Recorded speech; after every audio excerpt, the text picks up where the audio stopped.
Imagine coming home from vacation, ready to relax, only to find that your entitled neighbor has thrown a full-blown wedding in your backyard without asking. Chairs, decorations, a DJ, hundreds of guests. And the worst part? She told everyone I approved it. That's right. Karen hijacked my yard, lied to the whole neighborhood, and thought she could get away with it. But she didn't count on one thing. I was about to give her the worst wedding gift of her life. Stick around, because this is a story of trespassing, revenge, and the most satisfying karma ever. It was supposed to be a quiet, peaceful neighborhood. The kind of place where the biggest drama involved whose hydrangeas were blooming the best that year. But of course, every paradise has its serpent, and ours went by the name of Karen. Karen wasn't just any neighbor, she was the neighbor. The self-proclaimed queen of the HOA, though she technically had no real power. That didn't stop her from marching around the cul-de-sac, clipboard in hand, like she was enforcing some sacred law of suburban perfection. She took her duties very seriously. Too seriously. She once handed me a violation notice because there was a single leaf on my driveway. A leaf. As if it had committed an unforgivable crime against the aesthetics of the community. Another time, she knocked on my door to inform me that my mailbox was off-white instead of approved white. She even attempted to write up my neighbor Tom because his cat was trespassing on her lawn. You can't write up a cat, Tom had said, blinking at her in disbelief. Oh, I can, Karen huffed. HOA Rule number 12 states that pets must remain on their owner's property at all times. But he's a cat, Tom pointed out. Karen had simply sniffed and strutted off, as if she had just delivered the final word on the matter. That was Karen in a nutshell, obsessed with rules, most of which she either made up or took to absurd extremes. But I'd learned to live with it. I humored her, nodded along when she went on one of her power trips, and mostly ignored her ridiculousness. That is, until she went too far. It all started a few days before I was supposed to leave for vacation. I had spent weeks planning the trip, a much-needed break from work, stress, and yes, Karen. The idea of being thousands of miles away from her clipboard of doom was almost too good to be true. I was loading my car when she approached, her usual smug expression plastered across her face. Going somewhere? She asked, as if my packed suitcase wasn't obvious enough. Yep, heading out for a bit, I replied, keeping it vague. Karen had a way of prying into people's business, and I had no interest in giving her unnecessary details. She pursed her lips. How long? Just a little while, I said, shutting the trunk. Why? Oh, no reason, she said in a tone that very much suggested there was a reason. I narrowed my eyes. Karen. She flashed a tight, too sweet smile. Just curious. Neighborhood safety and all. That should have been my first red flag. But at that moment, I was too eager to hit the road to dwell on Karen's weird behavior. I chalked it up to her usual nosiness and got into my car, waving her off. I had no idea what I was leaving behind. The texts started rolling in a few days later. At first, I ignored them, friends and neighbors sending vague, "Hey, did you approve this?" messages. I figured they were talking about some minor HOA nonsense, something Karen had probably stirred up again. But when I finally checked my phone properly, my stomach dropped. The messages weren't about some trivial HOA dispute. They were about my backyard. Tom sent a picture first. It showed dozens of white folding chairs, floral arrangements, and a huge decorative arch set up right where my patio used to be. Hey, were you renting out your place for a wedding? Tom's text read. A wedding? On my property? I nearly choked on my drink. I scrolled through more messages. Neighbor after neighbor confirming what I could barely wrap my head around. Karen had taken over my backyard and turned it into a full-blown wedding venue. While I was gone, without my permission, I sat there, staring at my phone in disbelief. Oh, this was war. Karen had always been a control freak, but this was a whole new level of insanity. Turning my backyard into her personal wedding venue while I was away wasn't just bold. It was criminal. I tried to process the pictures Tom sent, but my brain kept short-circuiting. White folding chairs neatly arranged in rows. A long aisle lined with delicate flower petals. A massive decorative arch right where my grill used to be. I rubbed my eyes. Maybe this was a prank. Maybe someone had photoshopped this just to mess with me. Then another text came in. From Sarah across the street. Hey, just a heads up, Karen said you offered your yard for her daughter's wedding? I thought that was weird, but I figured maybe you two made up. Made up? Oh no. Oh no. I shot back a reply. Offered? Are you serious? I'm out of town. I didn't offer anything. She did this without asking me. 3 little dots appeared on the screen. Then disappeared. Then appeared again. Oh wow. Yeah, she's telling everyone you approved it. The wedding is tomorrow. Tomorrow. As in, less than 24 hours from now. I called Tom immediately. What the hell is going on?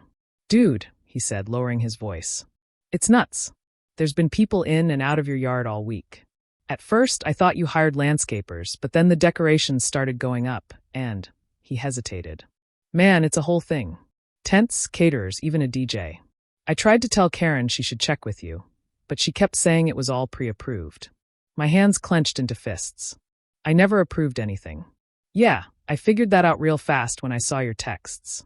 A cold, slow-burning rage settled in my chest. Karen had lied to the entire neighborhood. She had trespassed, vandalized my property, and now she was hosting a full wedding at my expense. And the worst part, she wasn't even trying to hide it. Tom hesitated before speaking again. So, what do you want to do? I already knew exactly what I wanted to do, but I wasn't going to rush it. Karen had spent years acting like she was untouchable, like the HOA's imaginary rulebook made her the supreme ruler of the cul-de-sac. If she wanted to throw a wedding in my backyard, fine. She was about to have the worst wedding of her life. I booked an early flight home. The moment I pulled into my driveway, my jaw nearly hit the steering wheel. My backyard, my private property, had been transformed into something straight out of a bridal magazine. Twinkling fairy lights wrapped around my trees, elegant white linens covered long tables, and a literal dance floor had been set up where my garden used to be. And standing in the middle of it all, barking orders like a deranged wedding planner, was Karen. She hadn't noticed me yet. She was too busy directing workers who were setting up an absurdly oversized champagne fountain. I slammed my car door shut. Heads turned. Murmurs started. Karen's shoulders tensed before she slowly pivoted toward me, her face stretching into a tight, unnatural smile. Oh, you're back early. I didn't smile. I didn't blink. I just crossed my arms and let the silence hang between us. Karen cleared her throat. Listen, I know what this looks like. Really? I said, voice flat. Because it looks like you've lost your damn mind. Her eye twitched, but she kept her fake, sugary tone. I assumed you wouldn't mind. I mean, you weren't even using the space. It would have been a waste to let such a beautiful yard go to waste when my daughter needed a venue. I took a slow, deliberate step toward her. You assumed I wouldn't mind? Well, she waved a hand dismissively. You weren't here to ask, so I made an executive decision. An executive decision, I echoed. On my property. Karen's smile faltered for just a second before she plastered it back on. I knew you'd be reasonable about this. After all, it's just one day. I glanced around at the absurdly extravagant setup. One day. Do you have any idea how much damage has already been done? Oh, don't be so dramatic, she scoffed. It's just a wedding. We'll clean up afterward. Clean up? Oh, sure. Just like she had cleaned up after the last neighborhood event she took over, by leaving a trail of trash and half-eaten cupcakes all over the street. I clenched my jaw. Karen, you didn't ask for permission. You lied to the entire neighborhood, saying I approved this. And now my yard has been completely taken over. Karen's smile finally cracked. I was going to tell you. When? After the honeymoon. She had no answer for that. I took another step forward, lowering my voice just enough that she could hear the pure venom in my tone. You have 10 minutes to start tearing all of this down. Karen gasped like I had just slapped her with a bouquet. You can't be serious. The guests are arriving in an hour. I don't care if the Queen of England is arriving in an hour. This is my house. My property. And you're trespassing. That word finally seemed to register. Trespassing. Karen's face went from fake sweetness to full-blown panic in a matter of seconds. Oh, come on, don't be so selfish. This is my daughter's big day. No, I said, deadly calm. This is my backyard, and you have exactly 9 minutes left. For the first time since I had met her, Karen looked well and truly speechless. But that silence didn't last long, because the moment I pulled out my phone and started dialing the police, all hell broke loose. Karen's face went from shock to furious the moment she saw me dialing. You wouldn't dare, she hissed, her clipboard clutched like a weapon. I raised an eyebrow. Watch me. Her hands flew up in exasperation. Oh, come on. Are you really going to ruin a wedding over something so small? I gestured to the massive white tent, the fancy floral arrangements, and the literal dance floor built into my backyard. Small, Karen scoffed. You're being unreasonable.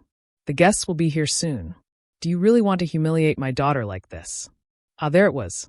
The guilt trip. The classic Karen maneuver.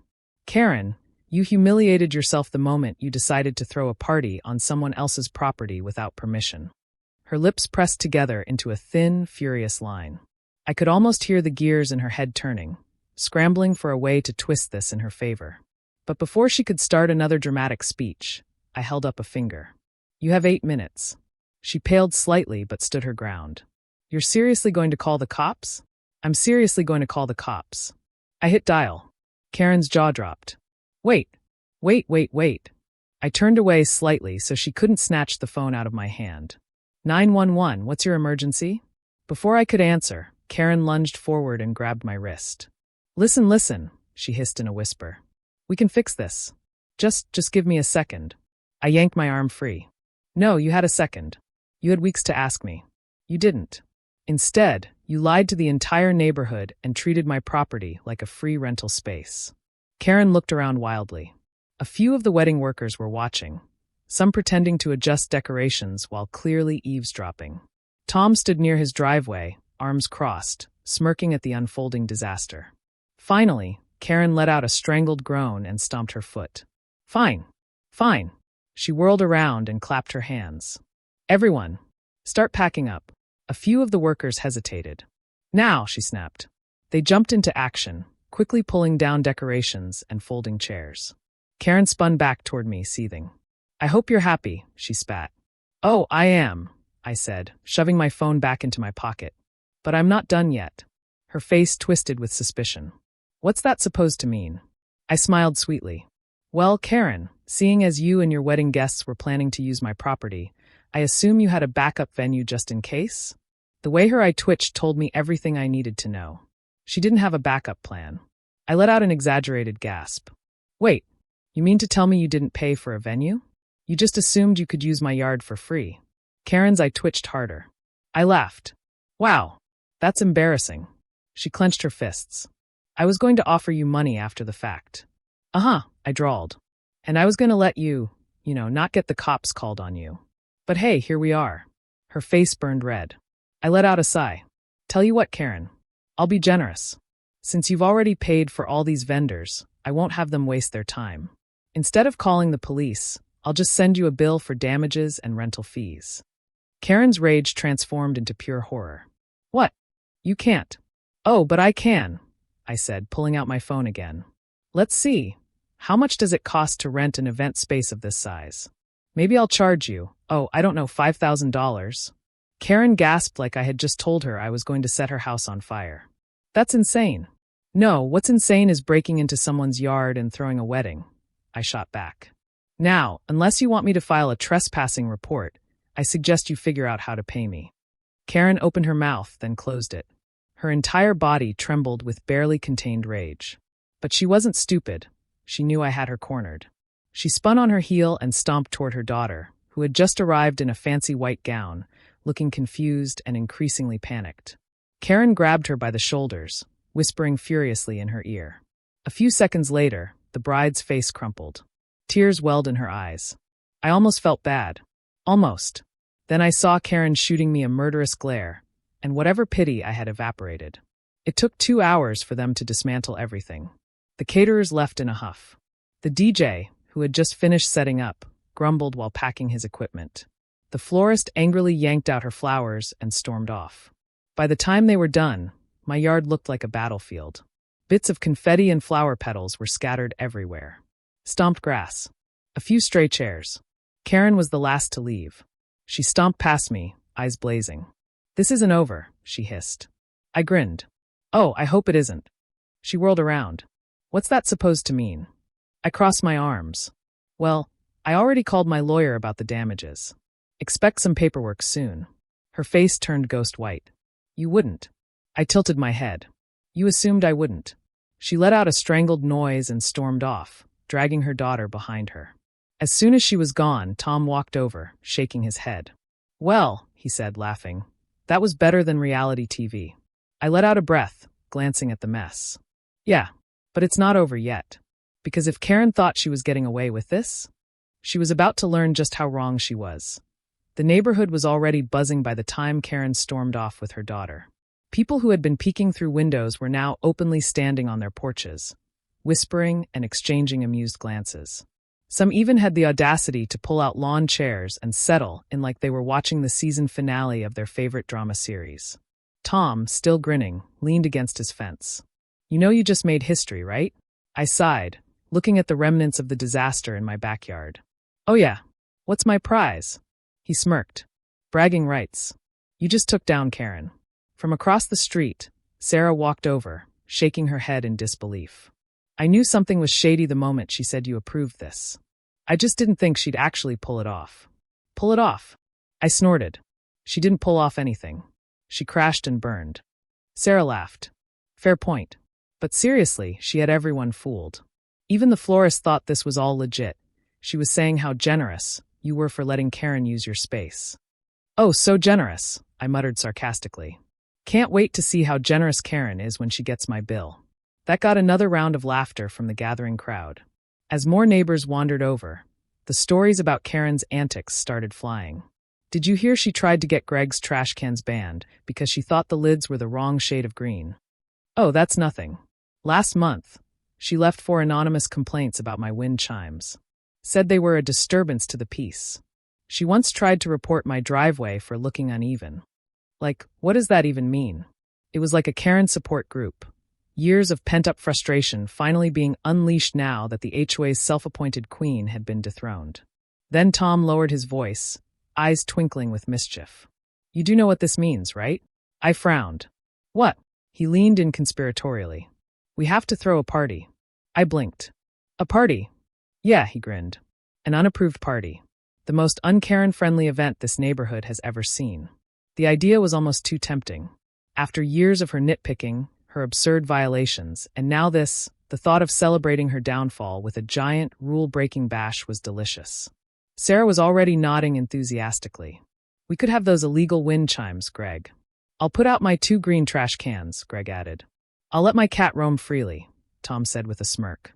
Someone in the back shouted, "Let's put up Christmas lights in February." It was settled. By the next evening, my backyard, the same backyard Karen had tried to steal, was now the site of the pettiest party in HOA history. Music blasted from portable speakers. Greg's wind chimes clinked happily in the breeze. Sarah strung up an absurd amount of Christmas lights. People brought lawn chairs, coolers, and, just to really hammer the point home, a comically oversized "No Karen's Allowed" banner. The best part? The whole time, Karen was trapped in her house, fuming. I could see her peeking through the blinds every few minutes, her phone in hand, probably trying to figure out who to report us to. But without her imaginary HOA power, she was helpless. Eventually, she must have reached her breaking point, because just as Tom was handing me a drink, we heard her front door slam open. Karen came marching down the sidewalk like a woman on a mission, arms crossed so tightly I thought she might snap in half. She stopped right at the edge of my lawn, her eyes darting around at the festive chaos. "What is this?" Tom took a slow sip of his drink before answering. "A community gathering." Karen's eye twitched. "This is an unauthorized event." Greg held up a plate of cookies.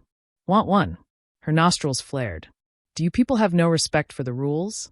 Sarah, barely containing her laughter, said, "Which rules, Karen?" "The ones you made up." Karen's jaw clenched. This is harassment. You're all ganging up on me because of a simple misunderstanding." I stepped forward, arms crossed. "A simple misunderstanding is accidentally using someone's Wi-Fi. You trespassed, vandalized, and threw a whole-ass wedding in my yard." Her face turned beet red. "I was going to fix it." "Yeah, just like you were going to pay me." The crowd fell silent, all eyes on Karen. She opened her mouth, closed it, then glared at me like I had personally ruined her life. Finally, she let out a noise somewhere between a growl and a sigh. "You know what? Fine." She turned sharply, muttering something under her breath as she stomped back to her house and slammed the door shut. A beat of silence. Then, the entire yard erupted into cheers. Greg raised his drink. "To Karen's retirement." I grinned, lifting mine. "To a Karen-free future." For the first time in years, the neighborhood finally felt like a neighborhood again. Karen might have stomped back into her house, but I knew her well enough to realize she wasn't going down without a fight. If there was one thing Karen loved more than her imaginary HOA power, it was revenge. And sure enough, it didn't take long for her to strike back. The very next morning, I woke up to find an official-looking letter taped to my front door. I ripped it off and skimmed the text. Notice of neighborhood violation. I almost burst out laughing right there. Karen had typed up her own fake HOA violation letter and stuck it on my door like she had some sort of legal authority. I read further. You are hereby in violation of Community Ordinance 47 B regarding unauthorized social gatherings. Per the HOA guidelines, large gatherings exceeding 8 people must be pre-approved by the neighborhood committee, chaired by Karen redacted. And failure to comply may result in penalties, fines, and further action. Oh, she was really trying it. I took a deep breath, folded the letter neatly, and walked straight to her house. She must have been waiting, because the second I knocked, her front door flew open. Finally, she huffed, arms crossed. I assume you're here to apologize for the disaster you caused last night. I held up the letter. You do realize this is completely fake, right?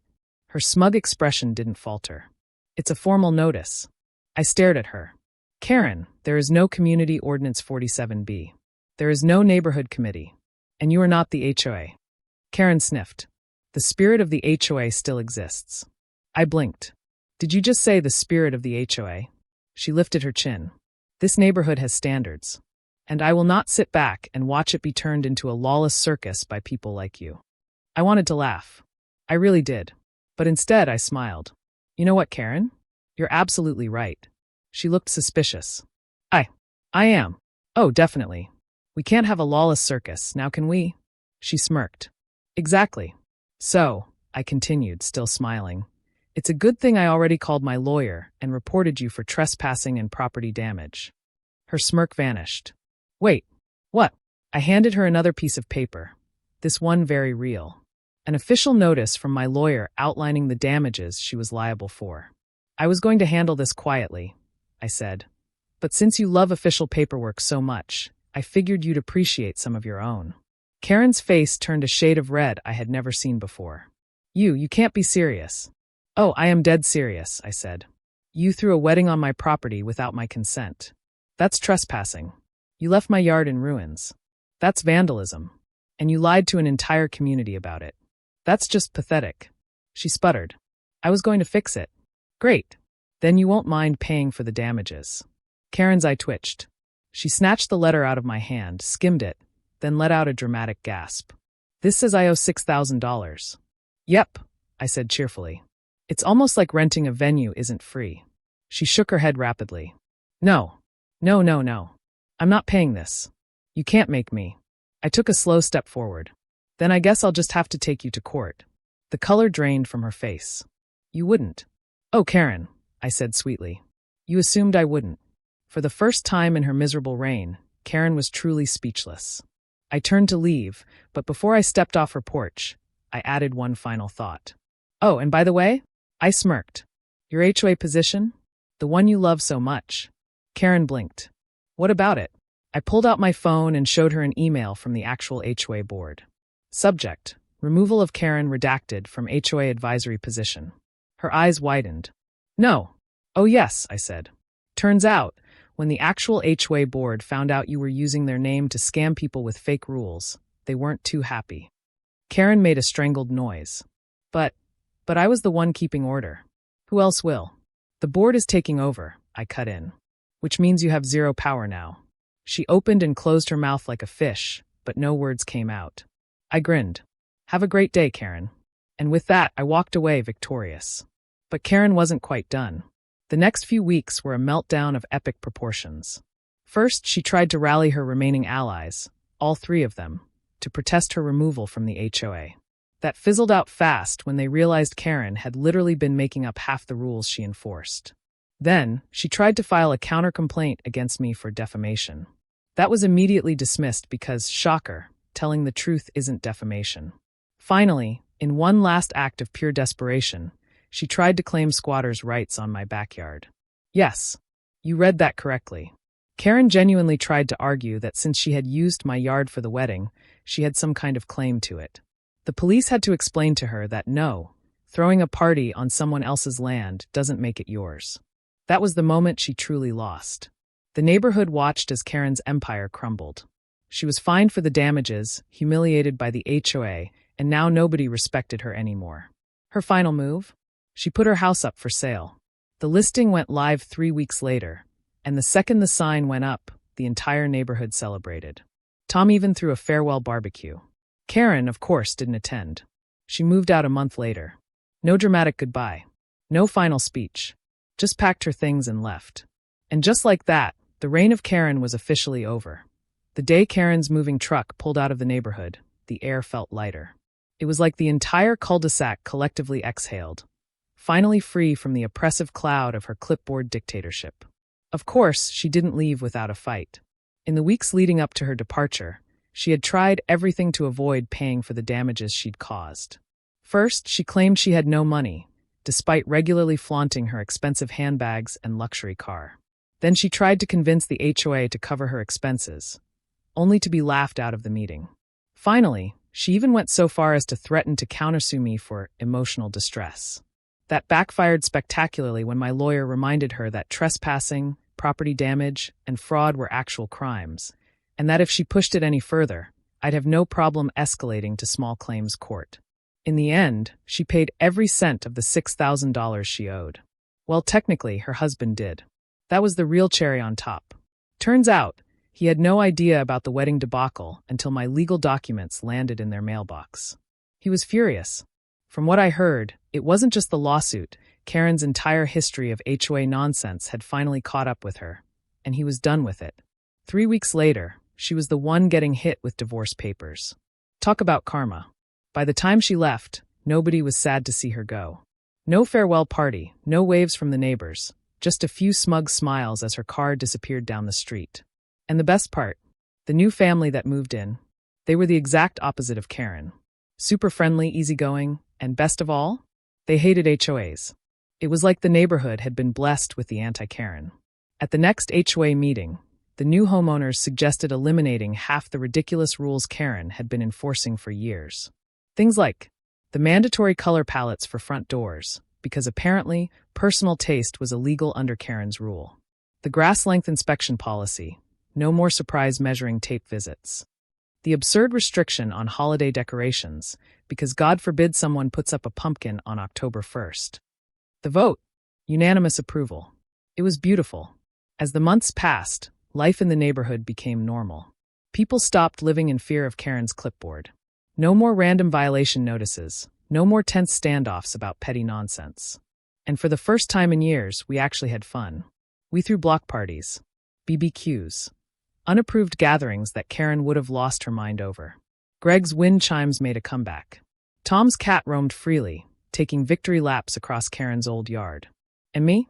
I sat on my beautifully unregulated patio, drink in hand, watching my perfectly imperfect yard grow freely.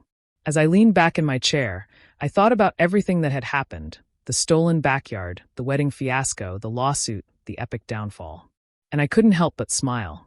Because in the end, Karen got exactly what she deserved. With Karen officially gone, life in the neighborhood became something it hadn't been in years, peaceful. No more nonsense about the HOA spirit. No more fake violation notices taped to doors. No more measuring tapes mysteriously appearing in people's yards to check their grass height. It was almost unsettling how quiet things were without her constant interference. But it was the good kind of quiet. The new neighbors, the anti-Karens, were a breath of fresh air. Instead of patrolling the streets looking for petty infractions, they actually talked to people. They even hosted a welcome barbecue, which was hilarious considering Karen had once threatened to fine someone for unauthorized grilling. At that party, we took turns sharing our favorite Karen stories. Sarah laughed as she told everyone about the time Karen tried to regulate the shades of Christmas lights people could use, claiming cool white was acceptable but warm white was too yellow and offensive. Tom recounted his ongoing war with Karen over his cat. She left 6 complaints in my mailbox. About a cat. I think she actually believed she could get him banned from the neighborhood. Greg's personal favorite? The time Karen called a tow truck on his car while he was still inside it. I was just sitting there, drinking my coffee, when this guy knocks on my window and says, "Ma'am, do you need help? I've been asked to tow this vehicle." And I just pointed across the street to Karen, who was standing there, smug as hell. Laughter erupted from the group. And me? I told them about the wedding incident. The whole thing. From the moment I got those texts while on vacation to the showdown in my yard, all the way up to my deliciously petty invoice that forced Karen to pay thousands for her own audacity. By the time I finished, people were wiping away tears, from laughter, not sadness. Tom raised his drink. To Karen's greatest failure. We all clinked glasses. The best part of her departure? The rule changes that came afterward. At the next HOA meeting, all of her stupid restrictions were overturned. No more grass height inspections. No more mailbox color mandates. No more Karen nonsense. The neighborhood transformed. Suddenly, people were actually enjoying their homes instead of living in fear of clipboard patrols. A few months later, I ran into Karen's ex-husband at the grocery store. He looked about 10 years younger, free from the stress of her constant drama. She always acted like she owned the neighborhood, he said, shaking his head. Honestly, I'm surprised you all put up with her for as long as you did. I shrugged. We didn't have much of a choice. Well, he smirked, you sure fixed that. Oh, I definitely did. Karen never showed her face in our neighborhood again. Her reign of terror was over. And as I sat on my porch, watching the sun set over the now Karen-free streets, I couldn't help but think. The grass had never looked greener. What would you do if you came home to find a wedding happening in your backyard without permission? Face screaming in fear, house with garden ring. What's the worst thing an entitled neighbor has ever done to you? Share your horror stories in the comments. Eyes, how would you have handled Karen? Would you have gone full petty or called the cops immediately? If you love seeing entitled people get what they deserve, don't forget to smash that like button. It really helps the channel and tells me you want more HOA havoc. Speech balloon, tell me in the comments. What's the craziest neighbor or HOA story you've ever heard? I love reading your wild experiences. White heavy check mark, and if you haven't already, hit that subscribe button so you never miss another insane HOA saga. More drama, more revenge, and way more satisfying karma coming your way. Bell turn on notifications so you'll be the first to hear when a new HOA nightmare drops. You won't want to miss it. Police Garlight.